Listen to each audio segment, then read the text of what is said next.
김기현 대표 결국 사퇴를 밝혔습니다. 사퇴 입장을. 본인 페이스북에 사퇴 입장을 올렸다는 소식을 전해드리게 됐습니다. 이준석 대표를 오늘 오전에 만나서 오전 11시부터 약 1시간 동안 대화를 했고, 이 자리에서 이준석 대표는 좀 더 신중하게 판단하라는 취지의 조언을 했다고 이 자리에서 얘기를 했는데, 글쎄요, 지금 거취와 관련된 부분은 총선 출마도 있고 당대표직도 있기 때문에 지금 당대표 사퇴가 출마 포기로까지 이어지는지는 조금 더 지켜봐야 될 것 같습니다. 오늘 페이스북에 올린 내용 간단히 소개해드리면 이렇습니다. 오늘부로 국민의힘 당대표직을 내려놓는다.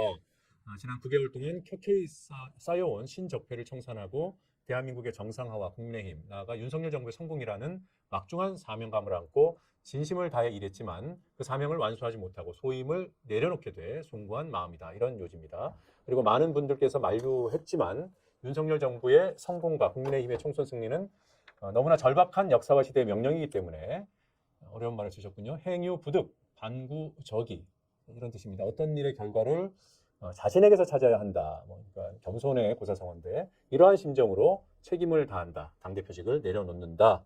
이런 내용입니다. 출마 여부에 대해서는 밝히지 않고 있습니다. 앞서서 장제원 의원은 부산 출마를 포기한다는 입장을 밝혔고요. 더불어서 김기현 대표의 출마 여부에 대해서도 관심이 모여 있는 상황입니다만 당대표직 사퇴는 선언을 했고 출마 여부는 아직 좀 더 지켜봐야 할 것으로 보입니다. 제가 말한 대로 김기현 대표는 견딜 수 없을 것이다. 사퇴한다. 네. 제가 단정적으로 얘기했는데 이렇게 사퇴를 하고 보니까 이준석 대표와 신당에 대해서 논의 가능성이 있다. 저는 그렇게 보입니다. 왜 자꾸 얘기를 안 해요? 예, 저는 진짜 논의 안 했습니다. 네, 논의 안 했고 네. 이제는 좀 편하게 좀 얘기할 수 있는 게 있다 그러면은 사실 김기현 대표를 만나기 전에 우리 당 초선 의원들도 만나서 얘기를 하고 또 전화도 많이 하고 있는데요. 이것의 의미는 공천 학살입니다. 이거는 공천 학살이라는 걸 확실히 이제는 감을 잡았고요. 그러니까 구도를 이렇게 보시면 될 것 같습니다. 지금 국민의힘에서 김기현 대표가 전당대회를 치르시면서 도와주신 분들이 많기 때문에 의원들이 그 의원들을 김기현 대표가 다독일 수 있는, 그리고 이번에도 텔레그램 사태에서 드러났지만은 그분들이 김기현 대표를 직을 유지하길 바라면서 서포트했던 이유는 경선이라도 시켜줄 거라는 기대감이 있어서 했습니다. 예. 김기현 성격이 워낙 또 그렇게 뭐랄까요? 남에게 부드럽다고 해야 되나요? 남에게 피해주는 걸 안 하시는 성격입니다. 그렇기 때문에 김기현 대표가 대표직을 유지해야만 본인들에게 경선이라도 시켜주는 그런 분위기를 만들 것이라는 생각이 확고하게 있어요, 초선들한테는. 네. 근데 이렇게 했던 건 뭐냐면 지금 비대위원장이 누가 오든지 간에 그 사람은 김기현 대표와의 초선 의원들과 어떤 부채 관계가 없습니다. 그러면은 공관위원장을 데려올 때도 그 비대위원장과 대통령의 뜻이 적용된 사람이 올 것이고 그 사람은 지금에 있는 초선 의원들 어느 누구에 빚진 게 없습니다. 그러면은 학살이죠. 네. 공천 학살이라는 표현이 성립이 되려면 지금 있는 사람들에 대한 물갈이뿐만 아니라 들어오는 사람들의 명분이 약하다는 전제가 있어야 되는 거잖아요. 이게 왜 이렇게 말씀드릴게요. 자, 대통령께서 만약에 이건 대통령께서 우리가 예상하는 것처럼 영란이 아까 65개 정도 지역구 된다고 이제 원장님 말씀하셨는데 그 중에서 한 절반 정도 30개 이상을 물갈이하려고 한다. 네. 예를 들어 본인이 뭐 대선 과정 빚진 사람도 있을 것이고 청와대 행정관직 내려보낼 사람도 있을 것이고 했을 때 30명 정도 물갈이한다 했을 때 지금 솔직히 말하면은 낙하산으로 내려가려고 하는 행정관들의 스펙이나 급수가 과거에 비해 많이 낮아졌습니다. 예. 이게 영남 선거는 뭐가 있냐면요. 딱 낙하산이 내려가면요. 자네 벼슬이 몇 품인가부터 물어봐요. 그러다 보니까 지금 대구는 의원들이 어떻게 되냐면 제가 지난번에 한번 여기했지만 12명 국회의원 중에서 기재부 차관이 2명, 경찰청장 출신이 2명, 뭐 판사가 하나, 검사가 하나, 부시장 출신 2, 뭐 이런 식이거든요. 네. 그러니까 대구는 그 벼슬의 직급도 많이 자네 정 몇 품인가 이런 게 있거든요. 근데 지금 내려가는 사람들은 그게 약해요. 그러면은 김기현 대표 철학은 뭐냐면은 워낙 그런 거를 잘 지켜주려고 하기 때문에 경선을 시켜주겠다가 원칙이 돼요. 근데 경선을 시켜주겠다 그런데 갑자기 용산에 내려온 사람이 경선 붙는다 그러면은 다 쓸려 나가는 거예요, 현역들한테. 그러면 대통령이 생각해보세요. 대통령이 10명을 대통령실 명의로 내려보냈는데 김기현 대표가 시켜준 경선 때문에 10명이 다 졌다. 그러면 대통령은 그 자체로 망신입니다, 선거에 보기 전에. 예. 그렇기 때문에 저는 이거는 공천 제도에 있어가지고 다 갈 수 없다. 예.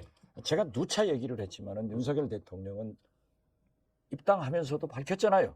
국민의힘 가지고는 안 된다. 이준석 몰아내야 된다라고 했는데 윤석열 당을 창당하려고 했지만은 기회를 포착하지 못하고 강서 보궐선거에 패배를 함으로써 윤석열 신당을 창당할 방법이 없었어요. 예. 그렇기 때문에 저는 윤석열 대통령 성격상 윤핵관들의 도움을 받아서 당선이 됐고 지금까지 집행을 했지만은 윤핵관을 바꿔서 검핵관으로 간다.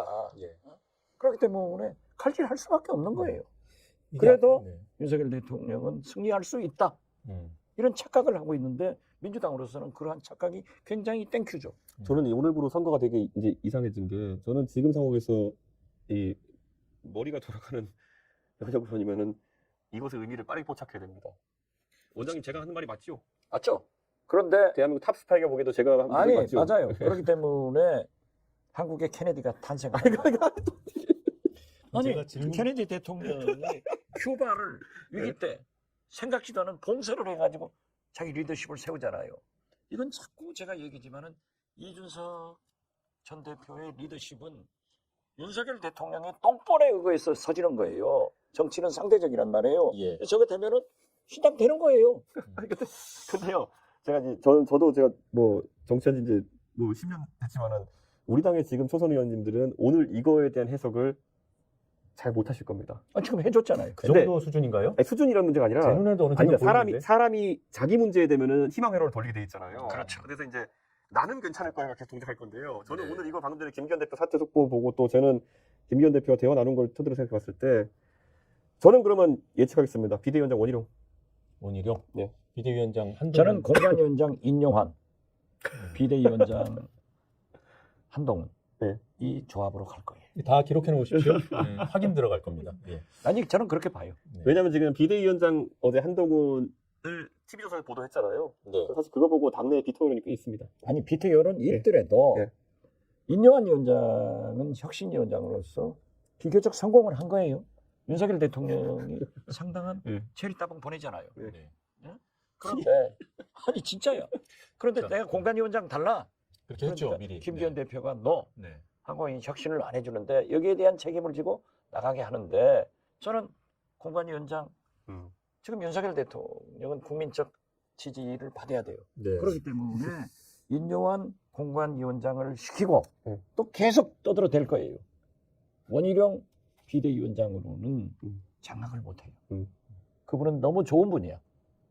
그렇기 때문에 저는 한동훈, 황태자, 윤석열 대통령의 쌍둥이 동생 예. 여기 힘이 세잖아요. 그러니까 일이 갈 것 같다. 간다. 저는 그렇게 봐요. 두 분 전망은 지금 거의 명확해졌는데 공관위원장은 누가 맡겠습니까? 만약에 원희룡 비대위 체제가 된다면 공관위원장은 통상 외부에서 맡지 않습니까? 뭐 외부에서 맡든 내부에서 맡든 그런 거 상관없어요. 혁신을 내세우면은 보통은 외부에 맡기지 않습니까? 저는 김기현 대표 사퇴 얘기 들으니까 더더욱 놀랍네요. 저는 공관위원장이 얼굴 색이 많이 변하네. 공관위원장이 정해진 걸로 알고 있었거든요. 누군가로. 그러니까 김기현 체제에서 네. 근데 안 정해진 거였다면은 그것마저도 제가 봤을 때는 페이크였나 이런 생각. 그러니까 모든 걸 지금 다 그냥 마음대로 바꿔버리는 그런 형세로 보이거든요. 아 그것이 뭐 미리 윤석열 스타일이에요. 저는 이렇게 되면은 근데 오늘자로 그럼 위협이 실제화된 게 뭐냐면요. 만약에 초선 의원들이 이것이 무슨 의미인지를 알아들었잖아요. 그러면은 특검표 표결 바로 문제됩니다. 아예 첫 표결에서 3분의 2가 나올 수도 있다. 그건 김영이니까 안 거고요. 그건 안 돼요. 김영에서 그럼 그건 그냥 레임덕이죠. 그게 표결되면 탄핵안도 표결된다는 얘기인데 지금 지금. 윤석열 대통령의 레임덕은 시작됐다니까요. 근데 그래서 이거는 윤석열 정권 호수 저수지는 이미 구멍이 뚫린 거예요. 계속 커져 나가는 거예요. 그렇기 때문에 네. 지금 김기현 대표를 토사구팽하는 것도 지금 이준석 전 대표가 얘기했던데 도대체 대표하려고 하는 사람 다 쫓아내고 다 안 된다고 거기 시켜놨다가 또 차버리고 네. 이게 문제가 되는 거죠. 그리고 측근들이 보따리 싸는 것이 레임덕이에요. 제가 경험했다니까요. 네. 그 아까 말씀 중에 이제 그 김기현 대표 네. 그 만난 얘기를 하는 중에 네. 그 초선 의원들 그 텔레그램 보톡방 네. 얘기를 하면서 네. 초선 의원들이 김기현 대표를 지키기 위해서 친위 쿠데타 이런 표현을 쓰셨잖아요. 예. 제가 들으면서 좀 어색한 거예요. 이건 당인데 당의 지도부가 있고 대표가 있는데 네. 그 대표를 지키려는 것은 당의 어떤 시스템적인 움직임이어야 되는 거고 네. 쿠데타는 반대여야 되잖아요. 네. 지금 김기현 당대표에 대한 공갈을 떠나서 김기현 당대표가 이런 식으로 물러나는 이거야말로 용산이 기획했던 외부에서 기획한 쿠데타 아닌가. 저는 그렇게 느껴져요. 그게 이제 좀 더 구체적으로 아니, 근데 말씀드리면 일상화돼가지고 이제 사람들이 이게 동남아시아 가면 약간 정세가 불안정한 국가는 계속 군부가 이렇게 막 들어오고 하는 게 이게 일상화돼 있잖아요. 예. 우리도 봤을 땐 뭐 처음에 5.16 한 다음에 신군부 들어오고 하는 게 일상화돼 있었던 것처럼 약간 그런 상태입니다, 당이 지금. 국힘에 봄은 옵니까? 잠깐 왔었죠. 지금 말이에요. 지금 제가 볼 때는 지금 이게 뭐 용산이도 외부에 의한 쿠데타 시도 같거든요. 아, 저는 근데 이게 더 황당한 게 뭐냐면 왜 대통령이 해외 가시면 항상 이런 일이 발생하는가? 그러니까 좀 앞서 얘기한 것까지 보면은 네. 이게 잘 짜여진 각본같이 보입니다. 그 서울 지역 6석 그 보도가 나오고 장제원 의원 불출마 선언하고 당대표 사퇴 압박 들어가고 이런 일련의 과정이 이게 딱딱 맞아 떨어진다는 인상을 지울 수가 없습니다. 뭐 이거는 뭐 아까 뭐 희망의 회로를 그 당 내부 인사들은 돌린다고 하지만 이미 저는 이거는요. 예. 지금 우리가 이렇게 분석하지만요. 저는 어쨌든 언론에 보도되지 않은 우리 당 의원들과 얘기나 이런 것들을 조합해 보면요. 당내 불신 풍조가 팽배할 겁니다. 이거는 제 과정이 왜냐하면 10월 11일인가 그때 그 강서 보궐선거 이후에 예. 오히려 그 한창 논의했을 때 이후에 당내에 그래 2달 동안 형성된 분위기는 뭐냐면은 그 김기현 대표나 이런 분들이 굉장히 대통령을 좋게 그래도 얘기했어요, 당에다가. 아, 이게 뭐 보면은 대통령 요즘은 내 말도 잘 경청하고 기사도 났잖아요. 보면. 그렇죠. 당의 의견을 참고하려 노력하시고 이런 하루에 분들이. 두서너 번씩 소통하고 그리고 그게 실제였던 것 어차피 밤 9시 10시에 가서 서너 시간 얘기한다. 예. 그게 실제였던 것 같아요. 대통령께서 그런 모습을 보이려고 하는 외견상의 모습을 보였던 것 같아요. 그래서 당내에서도 선거를 앞두고 좀 바뀔 수 있겠구나에 대한 기대가 높아지는 상황이었어요. 그런데 한 방에 이게 롤백된 겁니다. 네. 안 좋은 말. 그래서 이제 저는 지금 당내 인사들은요, 서로가 서로 못 믿는 상황이 됐을 겁니다, 지금. 이거는. 이렇게 그렇게 서로가 서로를 못 믿게 돼야만이 검액관이 오는 거예요.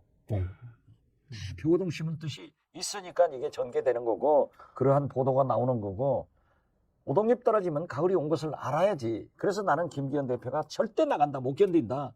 이건 시나리오가 이미 딱 정해진 거예요. 저도 그래서 계속 2주 뒤에 물러날 것 같다는 얘기는 하면서도, 근데 그럴 것 같다는 제가 예측인 거고, 이렇게 물러나면 안 되는 데라는 생각이 계속 있었던 거예요. 그건 보통 정치인, 보통 국민이면 그런 생각을 하죠. 그렇지만 이 정권은 윤석열 정권이에요.